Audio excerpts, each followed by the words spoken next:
Então vamos lá, pessoal. Hoje eu vou fazer o trabalho de correção do caderno de matemática do concurso Barro Branco 2024, tá? É uma aula de transmissão ao vivo com a turma do CPB presencial, uma turma de São Paulo. Espero que vocês aproveitem o máximo aí e interagem comigo aí todo o tempo. Então, ó, vem aqui pro meu quadro, tá? É, então tá aqui bonitinho. Preparatório Barro Branco, Caderno de Matemática 2024. Então, a gente vai. Vamos pegar a nossa primeira questão. Então, a prova é essa aqui, Banca VUNESP, tá? Banca VUNESP. São 12 questões de matemática. Essa na questão de número 45.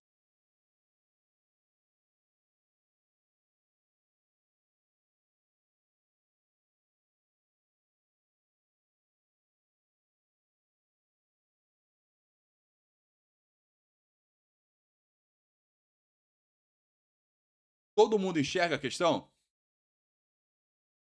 Beleza. Vou fazer só uma pausa aqui, só um instante. Então, ó, voltando aqui, vamos lá para a primeira questão aqui, que é a questão de progressão aritmética. Então, vamos ler? Os números 85 e 775 são extremos de uma progressão aritmética, ou seja, primeiro termo e último termo. Sabendo que existem 29 termos entre esses extremos, a razão dessa PA é igual. Então, só para a gente entender, ele já afirmou que eu tenho uma progressão aritmética. Essa progressão aritmética, ela começa com o primeiro termo 85. Eu vou ter aqui 29 termos e vai chegar aqui no meu último termo, que é o 775. Então, eu estou fazendo a inserção de 29 termos. Mas a grande pegadinha desse tipo de questão de PA é a seguinte: se eu vou inserir 29 termos, qual é a quantidade de termos que eu tenho?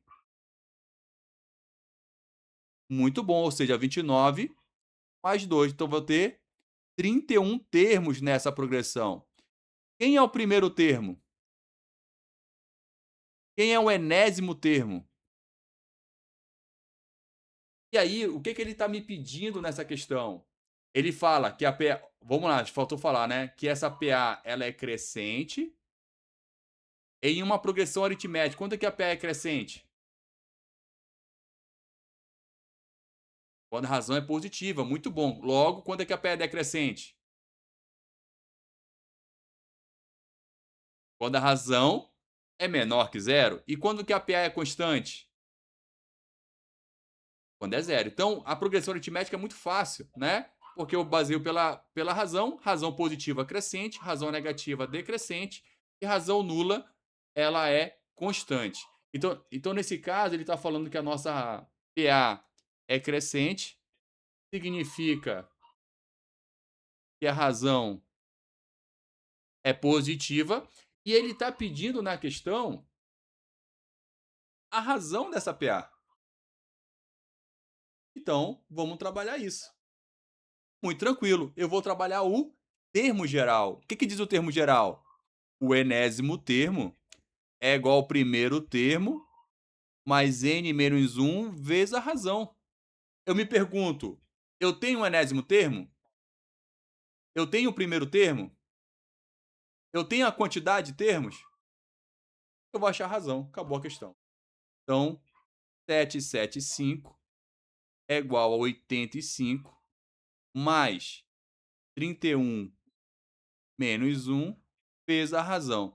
Então, 31 menos 1 vai dar 30, eu já vou deixar organizado, 30 vezes a razão. Esse 85 está somando, vai para o outro lado, subtraindo. Quanto é que vai dar? 690, muito bom. Esse 30 está multiplicando, passa. Muito bom, cortou o zerinho, ficou aí 69 por 3, ou seja, 23. Então a razão dessa PA é o número 23. Então, resposta a letra B. Olha que questãozinha mel. É isso aí, cara. É isso que tá te aguardando. Confiança, né? Quem tá estudando tem que estar confiante. Show de bola, pessoal? Alguém ficou com dúvida? Próxima questão. Questão de número 46. Gostei já, ou seja, já tentou, alguém já tentou fazer aí. Foi você, Renato? Muito bom. Então agora vem comigo. A questão é o seguinte: tá dando para enxergar bem na sala de aula? Tá. Considere o polinômio p de x um polinômio de grau 5. Colocou uns coeficientes aqui bem feinho, né? Em que k é uma constante real. Que é legal isso, né? Quando ele fala que k é uma constante real, significa que k é coeficiente, não é variável. A variável aqui é x, ó, é p de x, a variável é x. K não é variável, k é constante, então k é coeficiente, k é o número, tá? Ele fala que k é um coeficiente real. Esse polinômio tem duas raízes. Vamos lá, vamos destacar. Ele tem duas raízes positivas distintas de multiplicidade 2. Estamos falando de multiplicidade de raízes. Sendo que uma dessas é 3. Tranquilo. Aí outra coisa que ele me traz aqui. Sabendo que menos 8 é uma raiz simples também desse polinômio. E aí o que ele pede? Ele pede o valor da constante k. Peraí, cara. Essa questão, ele traz muita informação. O aluno até pode pensar multiplicar 2, então eu tenho aqui, por exemplo, se a raiz é 3, quer dizer que a minha expressão é x menos 3, não é isso? X menos 3 ao quadrado, não é isso? Seria multiplicar 2? Mas só para discutir. E o outro, como é raiz simples, seria x mais 8. Aí o aluno, pô, posso brincar aqui, aí o cara vai pensar aí, de repente, em Briot-Ruffini e tal. Eu não vou por esse caminho. Eu vou aplicar uma outra coisa. Vem comigo, ó. Eu vou aplicar o teorema do resto, tá? O teorema do resto é um teorema muito bonito. O que diz o teorema do resto? Primeiro passo, o meu polinômio p de x tem que ser dividido por um binômio, tranquilo? Show? Então, o polinômio p de x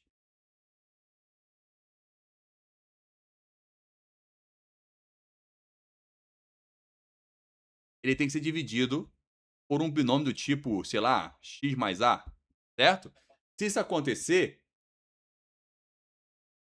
ele diz o seguinte, que o polinômio aplicado aqui, vamos colocar o correto aqui, vamos colocar a x mais é um polinômio de grau 1, né? Então, qual é a raiz desse cara aqui? Menos b sobre a, né? Então, o polinômio aplicado a raiz desse cara seria igual ao resto. Existe uma consequência do teorema do resto. Que é quem? Quem vai falar para mim aí? Qual é o teorema que é a consequência do teorema do resto? Fala para mim, Carlos, tiro 10. Teorema de D'Alembert? É assim que escreve? Teorema de D'Alembert. Deixa eu ver aqui.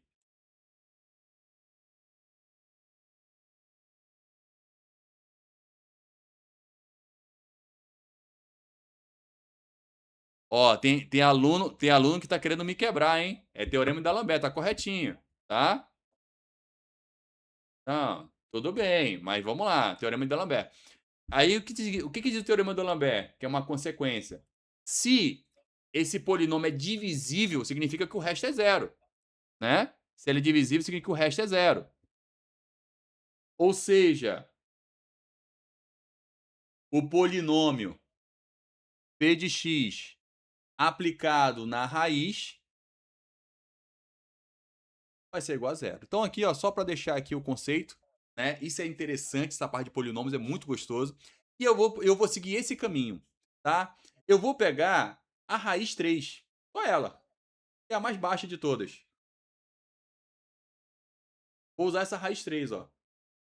Então, se eu usar a raiz 3, eu tô falando que é o seguinte, o polinômio aplicado em 3, não precisa nem pensar nada, só isso, aplicado em 3.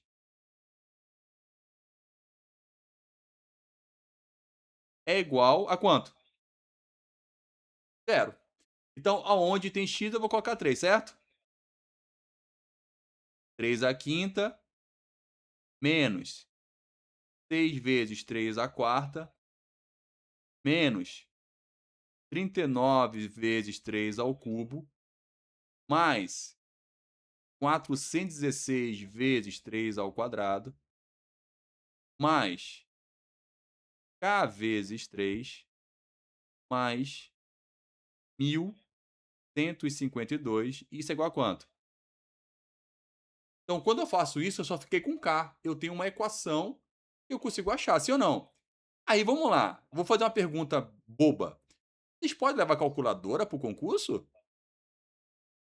Se você ficar fazendo aí potência, meu amigo, você vai do nada para lugar nenhum. Por isso que a gente fala que quem domina matemática é quem domina a matemática básica. Ninguém copia nada, galera.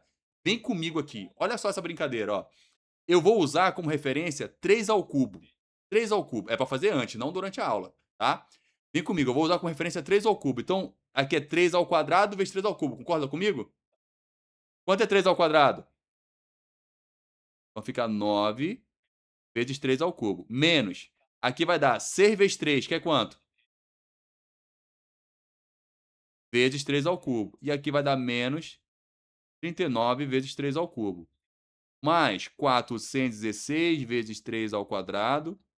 Mais 3k. Mais 1152. Vamos ver se vocês já entenderam a brincadeira. Aqui é a brincadeira do pão, né? 9 pães menos 8 pães vai dar menos 9 pães. O menos 39 pães vai dar quanto? Isso, a brincadeira do pão. Na matemática, ou a gente usa comida ou a gente usa dinheiro para não errar a conta. Então eu tenho aqui menos 48 pães mais 416 vezes 3 ao quadrado mais 3k mais 1152 igual a zero. Olha só que interessante, vou utilizar mesmo agora do pão. Só que agora vou usar o 3 ao quadrado como referência, tá? Vou usar agora como referência o 3 ao quadrado. Então aqui fica menos 48 vezes 3, que é fácil. 3 vezes 40, 240. 3 vezes 8, 24. 240 com 24 vai dar quanto? Menos 244, turma? De novo. 3 vezes 40. Opa! Eu falei besteira. 3 vezes 40, 120. 3 vezes 8, 24. Então vai dar quanto? 144. Certo? 120 com 24, 144. Tranquilo? Concordo comigo? Tá. Mais 416 vezes 3 ao quadrado, mais 3k, mais 152 igual a zero. Olha só que interessante. Agora a gente vai brincar, ó. Vou fazer aqui, ó, de verdinho. 416. Na diferente subtrai com excesso maior. Então vou tirar 144. Sim ou não? Então 416 tirando 144, vamos lá. 6 menos 4, 2. 11 menos 4, 7. 3 menos 1, 2. 272. Sim ou não? Então deu 272. E agora, como já não vai mais brincar, 3 ao quadrado é 9. Mais 3k, mais 1152 igual a zero. Então agora eu vou multiplicar esse cara por quanto? Olha, mas como ficou muito mais fácil o meu pensamento? 9 vezes 2, 18, vai 1. 9 vezes 7, 63 e 1, 64. 9 vezes 2, 18 com 6, 24. 2.448. Aí, olha só, 2.448 com 152, com 1.152, sim ou não? E aí, vamos lá. 10, vai 1, 5, 10, vai 1, 5 e 1, 6, 2 mais 1, 3. Então, eu tenho que 3K é igual. Se deu 3.600, joga para o outro lado. Não é possível. Quanto que é K então, galera? Então, cadê aquele braçal? Isso é domínio de matemática básica. Isso é domínio de matemática básica. Que brincadeira. A brincadeira, eu consigo ver meu pai dando aula sábado. Vem comigo, filhinho. Pão com pão, queijo com queijo, não é isso? A brincadeira pode crescer, cara. Então, às vezes, a gente está num assunto de ensino médio e quer complicar as coisas. Vou aplicar um Briot-Ruffini, vou não sei o que. Calma, cara. Teorema do Hest, teorema do D'Alembert. Só ficou feio. Se ficou feio com o número, é domínio de matemática básica. Se você fica fazendo as potências, meu amigo, você quer dar número grandão. Pão com pão, queijo com queijo. Todo mundo gostou? Já valeu a noite. Essa questão já valeu a noite. Vamos para a próxima. Questão de número 47. Cadê você? 46. Ah, para cá. 7.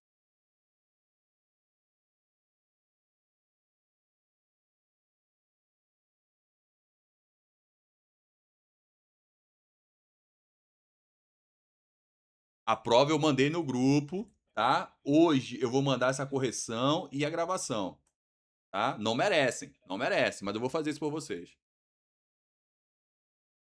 Vamos lá. Então, ó, com os algarismos 1, 2, 3, 4, 5, 7, serão formados números de 3 algarismos, da forma CDU, ou seja, unidade, dezena e centena. Tranquilo, então é um algarismo, é um numeral com 3 algarismos. Com C representando o algarismo das centenas, D o das dezenas e U o das unidades, obedecendo a seguinte condição: os números pares devem ser tais que centena é maior ou igual a dezena e dezena é maior que unidade. Os números ímpares devem ser tais que centena é maior que unidade. Então ele me deu duas condições. Essas condições, o total de números distintos. Ele quer o total de números distintos que respeitam essas condições. Então, ó, questãozinha, né? Combinações. Quantas combinações são possíveis de fazer? Existe, ó, esse é um tema para mim mais sensível, porque tem professor que se especializa nessa área, né? É bem complexo. Eu sempre tento fazer o mais básico possível, tá? Então vamos lá. Primeiro passo, entender o que a gente vai ter que fazer aqui, ó. A gente vai fazer números de 3 algarismos.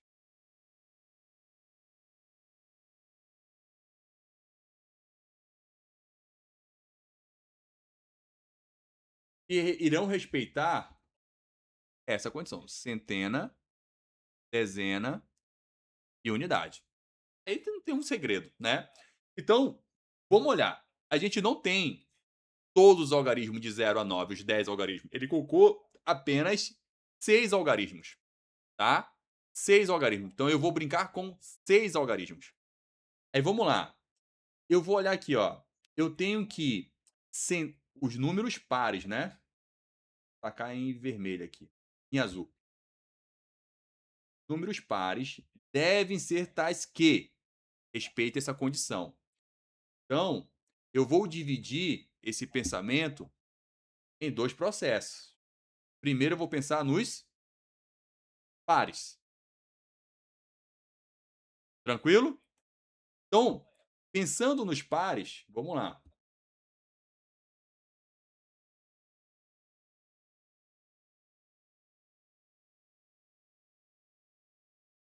Ó, vamos lá. Pensando nos pares. Centena tem que ser maior ou igual a dezena e dezena obrigatoriamente tem que ser maior que a unidade. Então vamos lá. Pensa comigo. Se eu colocar aqui o 1, não vai ter como respeitar. Vamos lá, desculpa. Para ser par, qual é a definição? Vamos lá. Isso aqui é legal. matemática básica. Qual é a definição de número par? Olha, sempre fatal o aluno faz isso. Divisível por 2, isso é consequência. O Carlos vai falar para mim: "Carlos, você que é, né, veio lá da turma da EPICAR, defina para mim numeral par". Nossa senhora! Galera, olha só, eu adoro falar sobre isso. Poucos professores falam isso, porque isso aprende lá no ensino fundamental. Olha só, galera, quando eu falo de numeral, eu tenho que falar de algarismo. Quando eu falo de algarismo, eu falo de sistema de numeração. Então, o sistema de numeração que nós trabalhamos se chama-se indo-arábico. Tranquilo? O sistema indo-arábico tem duas características. Ele é decimal e posicional. Ele possui 10 algarismos, 10 símbolos, 10 dígitos. Com esses 10 algarismos, eu escrevo qualquer numeral que eu pensar. Qual é a segunda característica dele? Ele é posicional. A posição do algarismo interfere diretamente no numeral. Por exemplo, 23 e 32 é composto pelos mesmos dois algarismos, 2 e 3. Mas ao trocar de posição, você altera o valor desse numeral. Chama-se posição relativa e posição absoluta do algarismo. Então, uma coisa é algarismo, outra coisa é número. Então, a partir daí eu posso definir qual é a definição de numeral par? É todo número inteiro. Isso está lá no meu Instagram.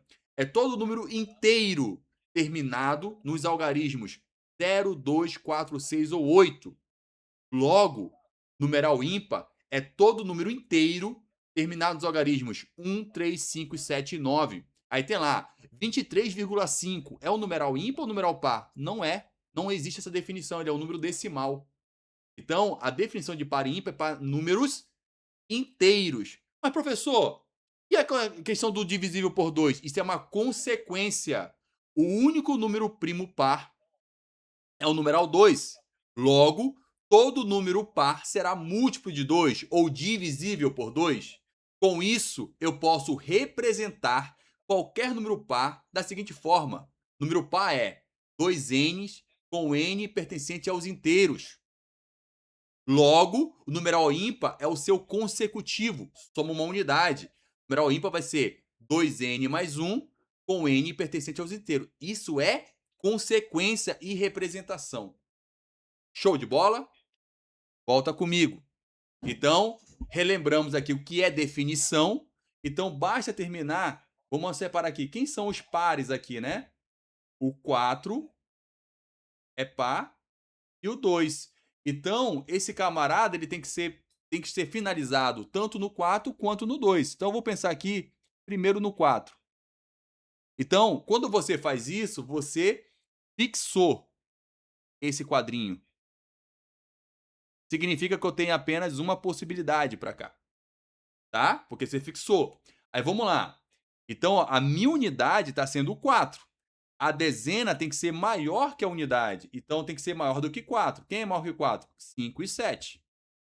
Então quer dizer que a minha dezena, ela pode ter duas possibilidades, tá? O 5 ou o 7, tá? E vamos analisar agora a centena. Pô, desculpa. A centena. A centena tem que ser maior ou igual a dezena. Então, se for o 5, qual é a centena que pode ser? O 5 ou o 7. Então, olha só que interessante. Aqui também pode ser o 5 ou o 7. Se aqui for 5, a centena tem que ser maior ou igual a dezena. Então, 5 cabe? Vamos lá. O 5 cabe? Cabe. Mas se for o 7? Só cabe o 7.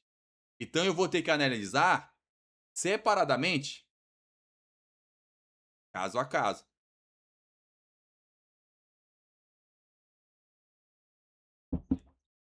Porque, olha só, isso.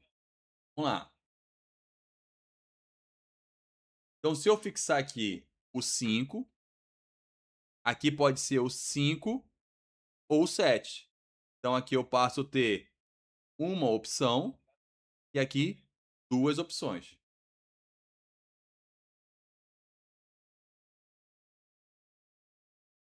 Agora a mesma coisa, se eu tenho 4 fixo, vou fixar agora quem? O 7, e aqui só pode ser o 7. Então, uma possibilidade, uma possibilidade e uma possibilidade. O que que eu vou aplicar em tudo isso aqui, pessoal? PFC, princípio fundamental da contagem. Ou seja, eu vou multiplicar aqui as possibilidades. 2 vezes 1, 2 possibilidades, e 1 vezes 1, uma possibilidade. Tranquilo até aí? Agora vamos analisar 2.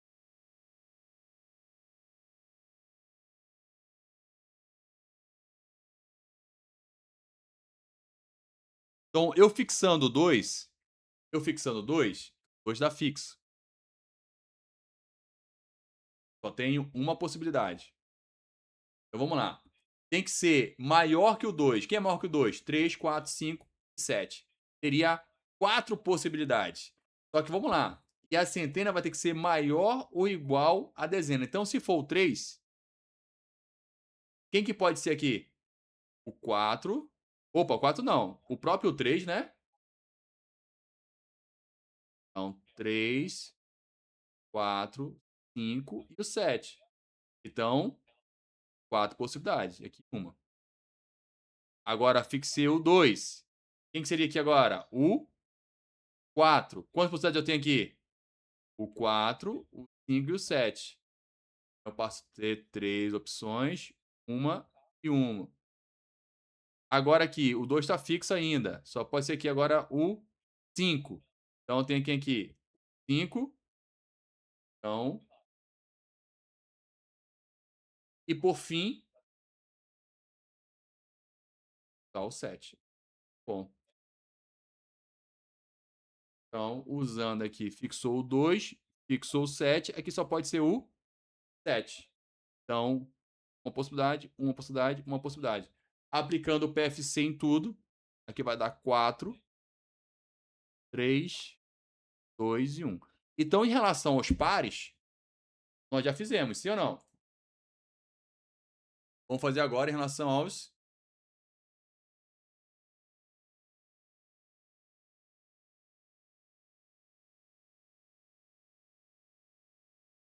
ímpares. Então, nós já discutimos sobre definição. Vai ser numeral ímpar, aquele terminado em.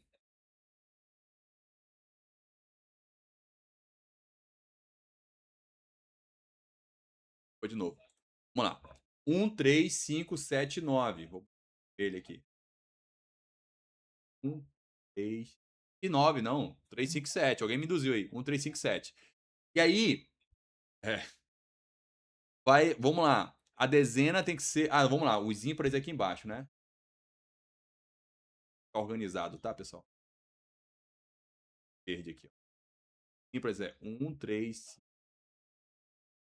O que ele fala aqui, né, dos ímpares? Os números ímpares devem ser tais que a centena tem que ser maior do que a unidade. Então, a centena tem que ser maior que a unidade. Então, vamos lá. Se a unidade for 1,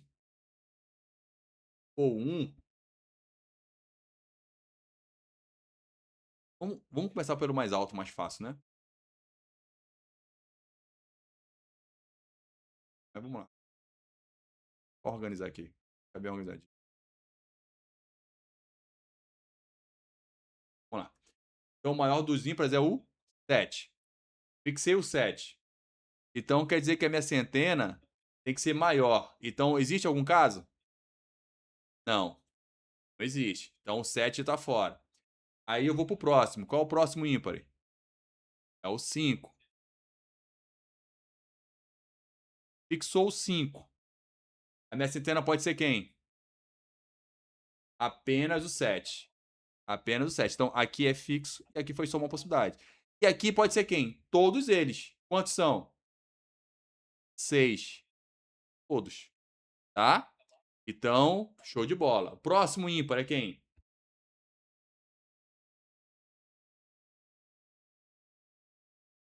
Ó.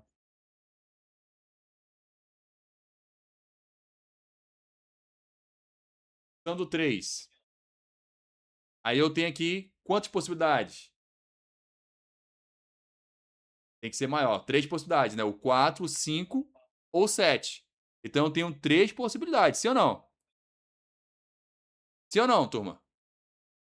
E aqui eu tenho quantos? Todos. 6.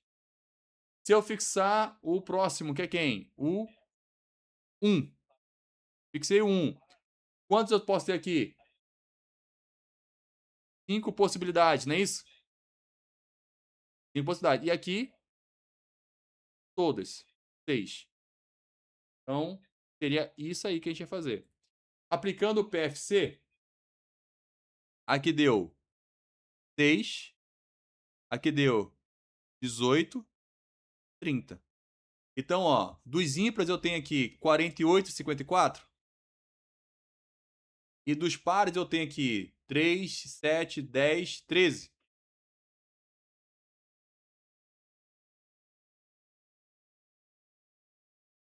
54 mais 13 vai dar quanto?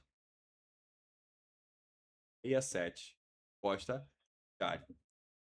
Só tem que analisar um por um. Mas utilizamos a técnica mais simples de análise combinatória, que é princípio fundamental da contagem.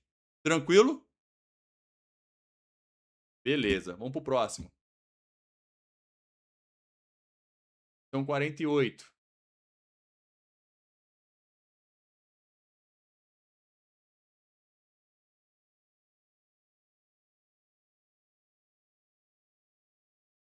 Perfeito. Vamos lá. Vamos ler a primeira questão. Rafael correu todos os dias desde o dia 30 de maio até o dia do seu aniversário, inclusive. No total, ele percorreu 525 quilômetros, com uma média de 15 quilômetros por dia. O dia do seu aniversário, Rafael, é. Primeiro passo.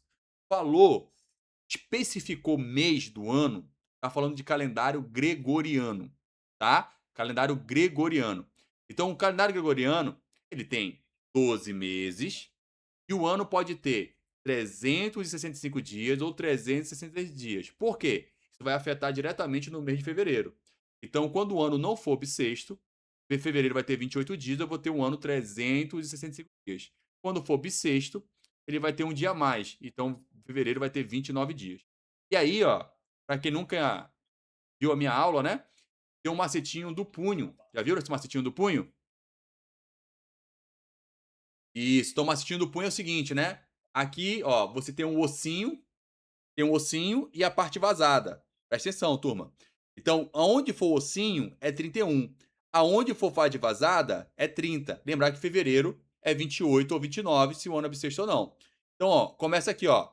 Janeiro, fevereiro, março, abril, maio, junho, julho.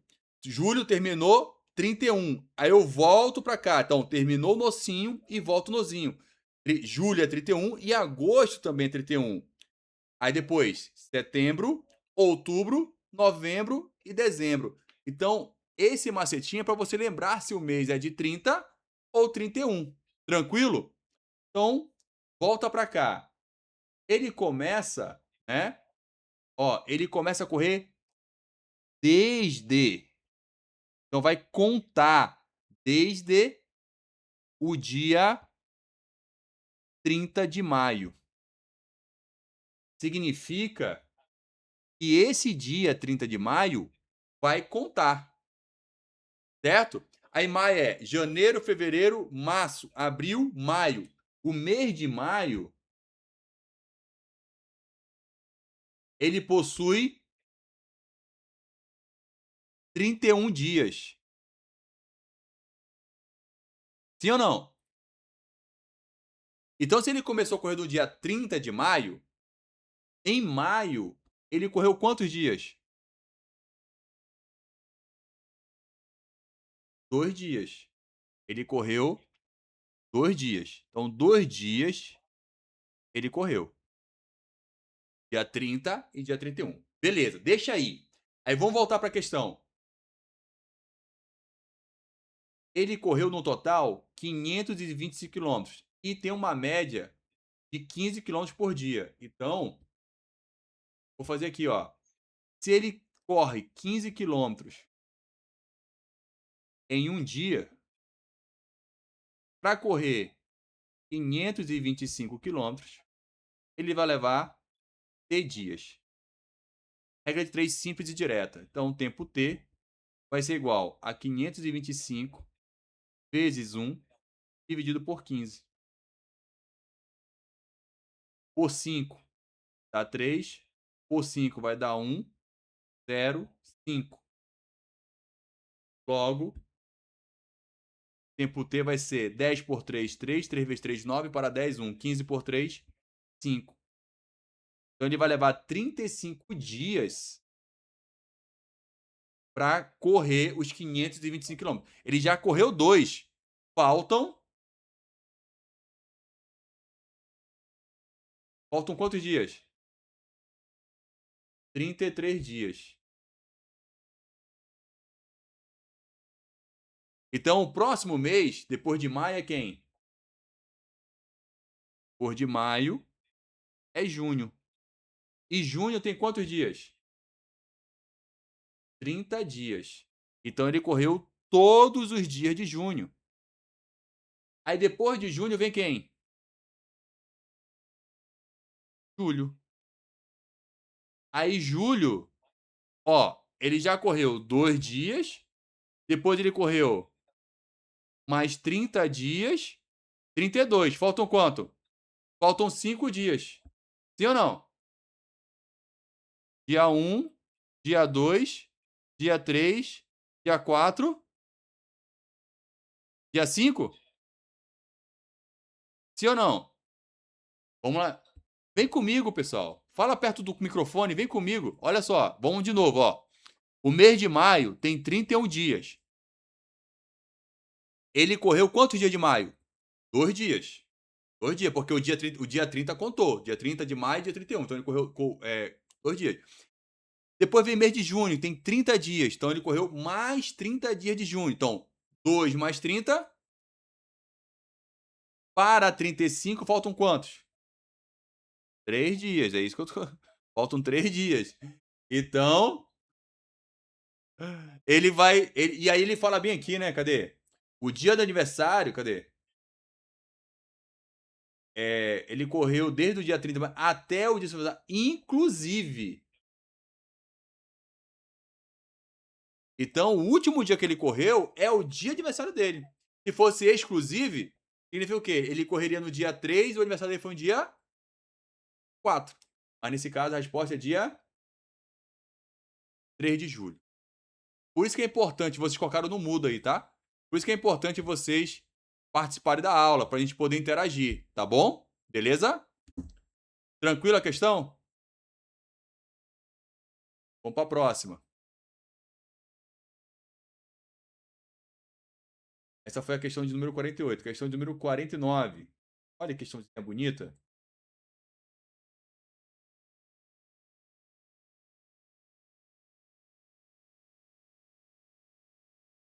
Dá pra enxergar, né?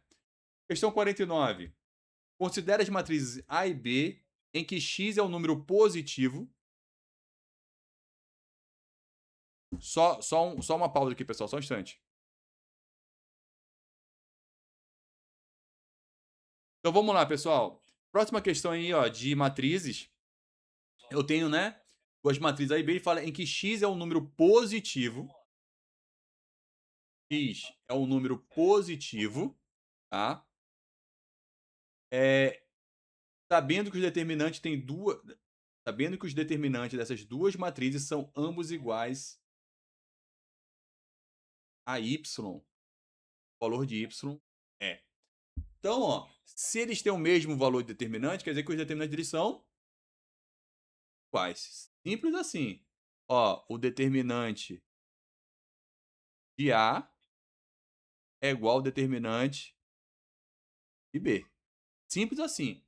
Então, eu vou fazer separadamente, tá? Determinante da matriz A, né? Eu tenho aqui x menos 3 menos 1, 1, 0 e x, 2, 1 e 3. Como é que eu sei que eu tô falando de determinante? Porque eu mudei a representação, né? Porque entre duas barras verticais. Vou usar o que você já conhece, regra de Sarri, né? Então, vou trabalhar primeiro a parte positiva, da esquerda para a direita. Então, ó, vou analisar aqui, ó. Determinante de A vai ser 0. Depois, 2 com 1, 2. Com 1 vai dar 1 vezes menos 1 vai dar menos 1. Muito bom. Depois, 2 com 1 vai dar quanto? Menos 6x. Muito bom. Agora eu venho da direita para a esquerda, ou seja, venho o oposto. Então, 3 elementos vai dar 0, mais 0.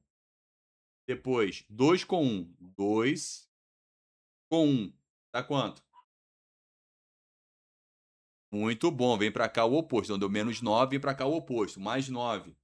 Depois, 2 com 1, 2 com 1, vai dar quanto? X quadrado, vem para cá. Perfeito, deu x quadrado, vem para cá, menos x quadrado.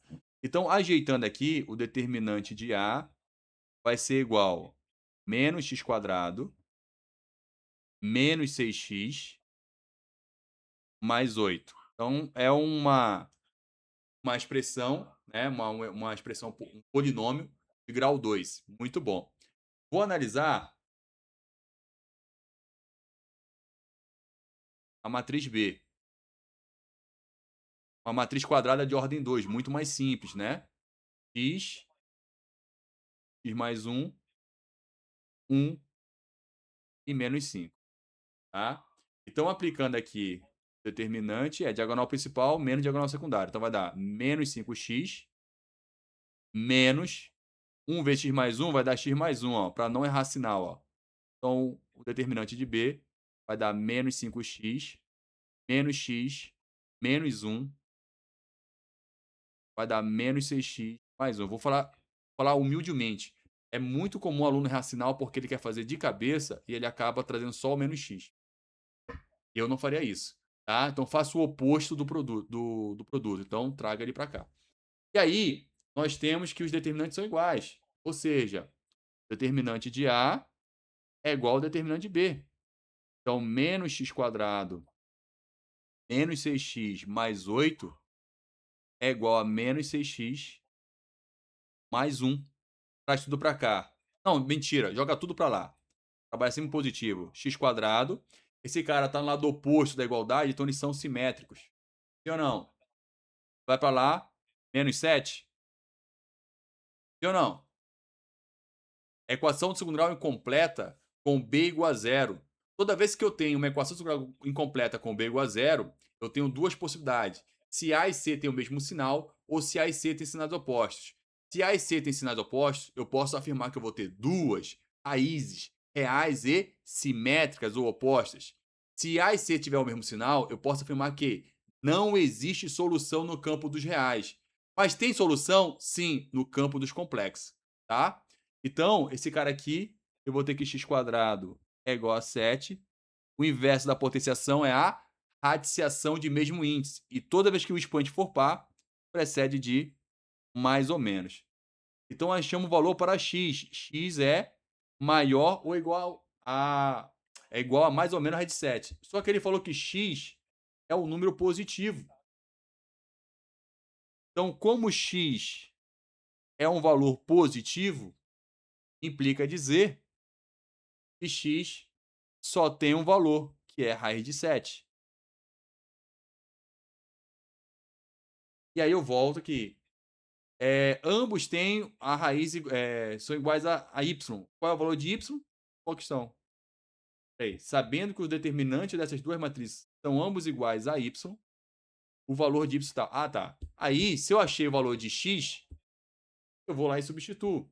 Né? Vou no mais simples. O modo de B vai ser quem? Aí disse... Ah, pelo amor de Deus, né, Alto? Já vai direto aqui, né? Menos 6x mais 1. Ou seja, menos 6. Algo tá errado, não tá não?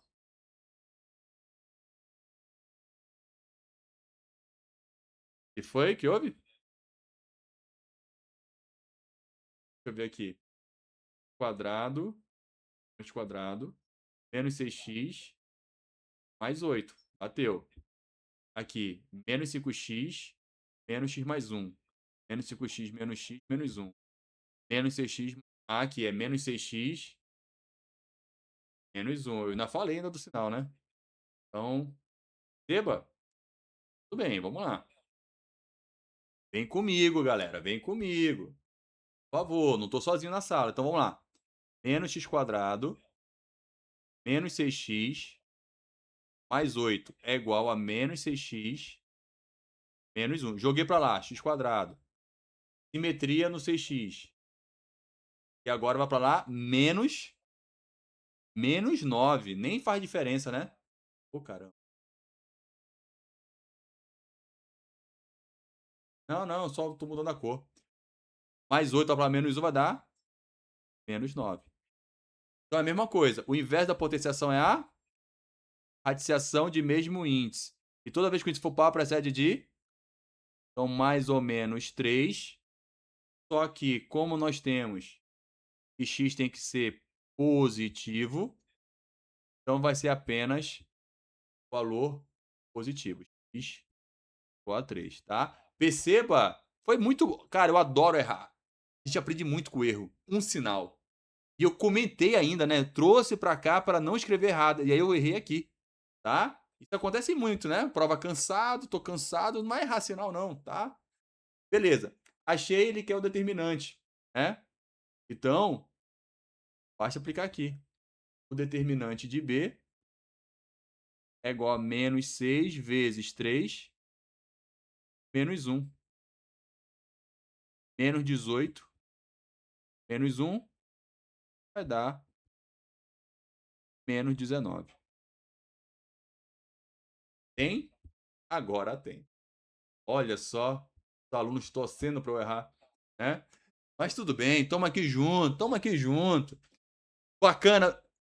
O bacana do erro foi exatamente no ponto que eu falei, o do sinal. Um menos 1, cara. Olha o quanto ele interferiu, tá? Vamos pro próximo? Questão de número 50. Vai até a questão 56, né?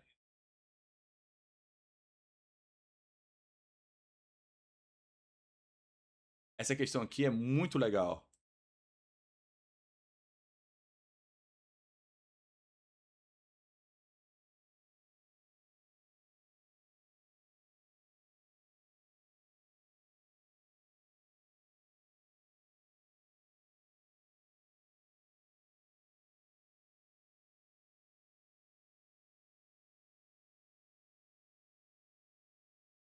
Ó, vamos comigo, ó.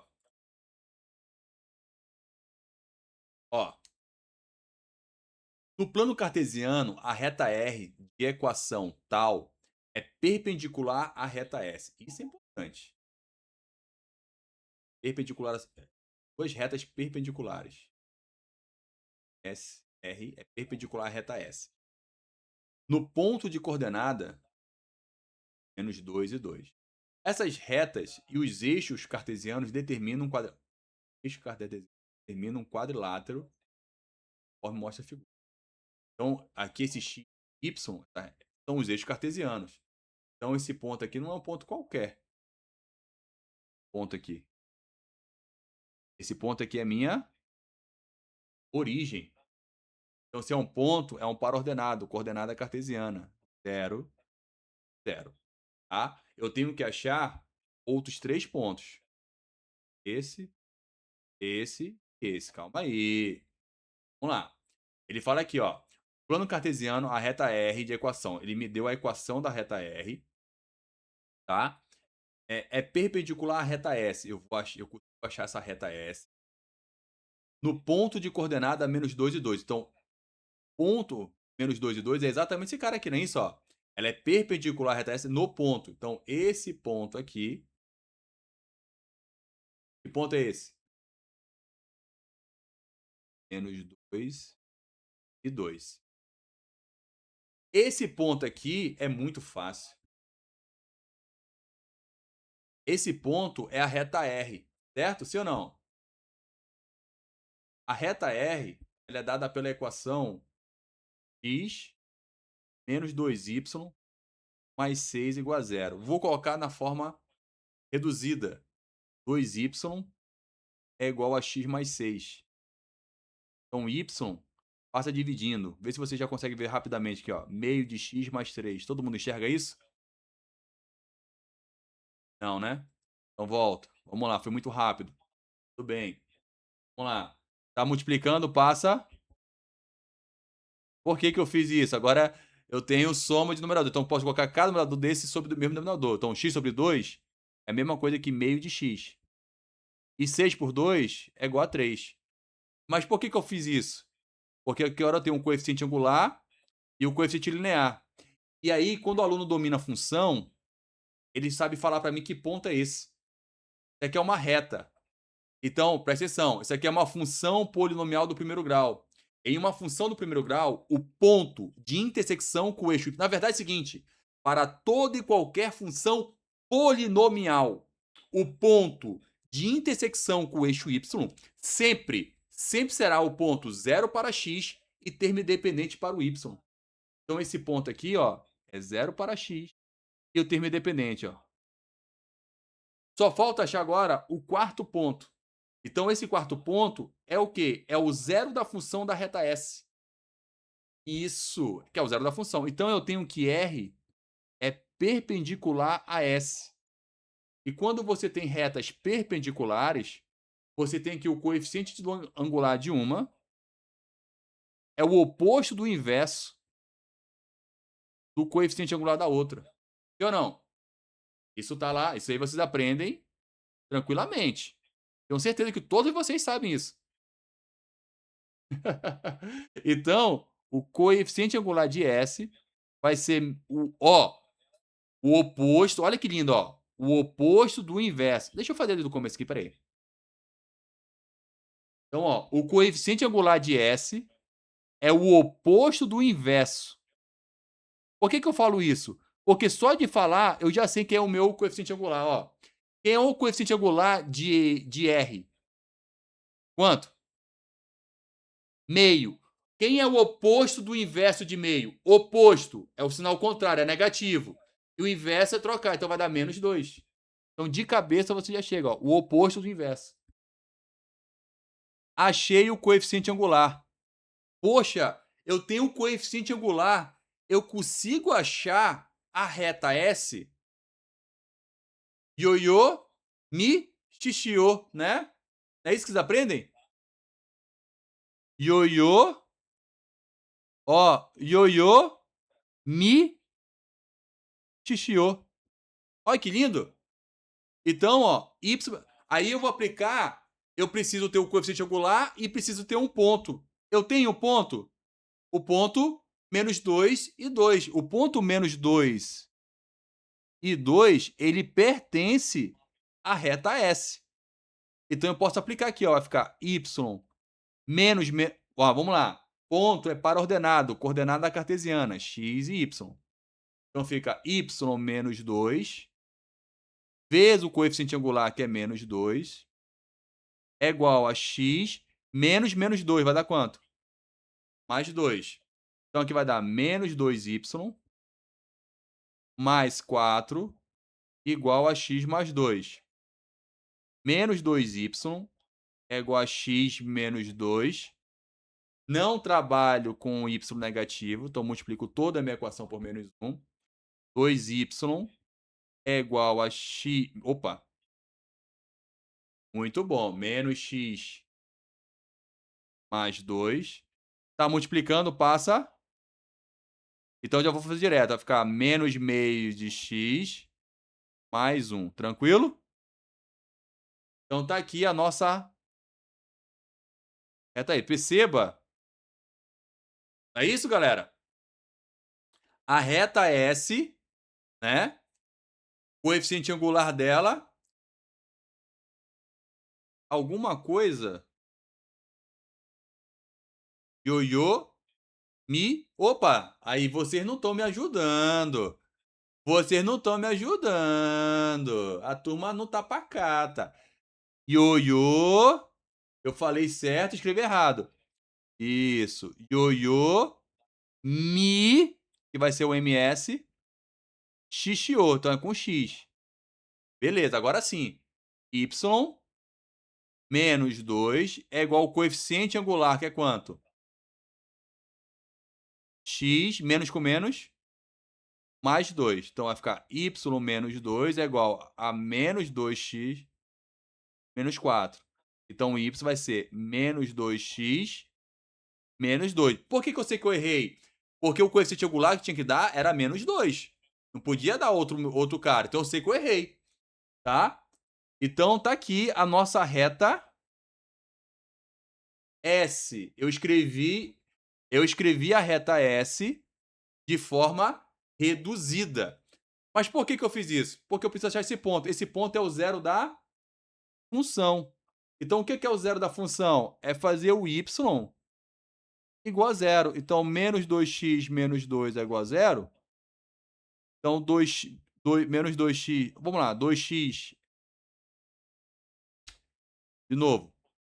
Menos 2x menos 2 é igual a zero. Joga para lá. 2x é igual a menos 2. Então, x é igual a quanto? Menos 1. Então, esse ponto que está faltando é o ponto menos 1 para x e 0 para y. Tranquilo? Achei os 4 pontos, galera. Aí vocês aprendem a fazer essas áreas de qualquer polígono, né? Dividindo em triângulos, não é isso? Dividindo em triângulos. Tem um macetão que é o seguinte, para qualquer polígono, tá? Você só tem que respeitar uma ordem, seja ela no sentido anti-horário ou no sentido horário. Eu vou seguir aqui no sentido anti-horário, ó, começando na origem, tá? Na origem vou para lá. Então olha só. Aplicar agora, vamos lá. A área do meu quadrilátero, ele é igual a quem? Hã? O módulo do determinante, muito bom. O módulo determinante dividido por 2. Então, eu vou achar esse determinante, tá? Esse determinante aqui... Opa. Esse determinante que a gente vai encontrar é o seguinte, ó. Traça aqui, ó. Primeiro ponto. 0, 0. Próximo ponto. Próximo ponto. E o próximo ponto? Aí a técnica é, copia o primeiro ponto. 0 e 0. Jogou, jogou. Vem comigo. Para a direita, positivo. Multiplica.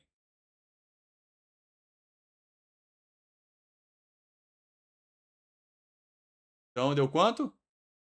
0, 0, 0, 0. Joga para a esquerda e vem negativo. 0.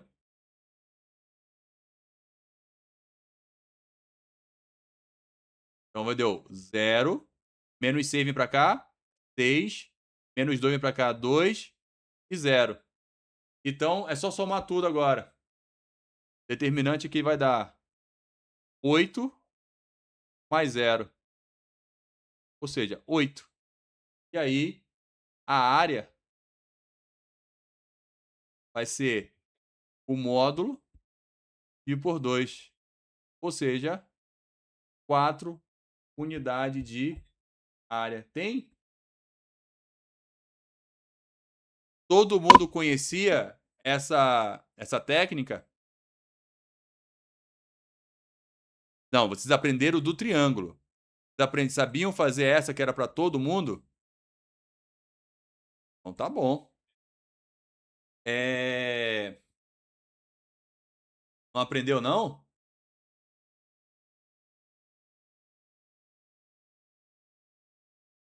Bom, beleza. Show de bola. Vamos para a próxima. Essa foi a questão de número 50. São 9 e 6 aí já em São Paulo, né?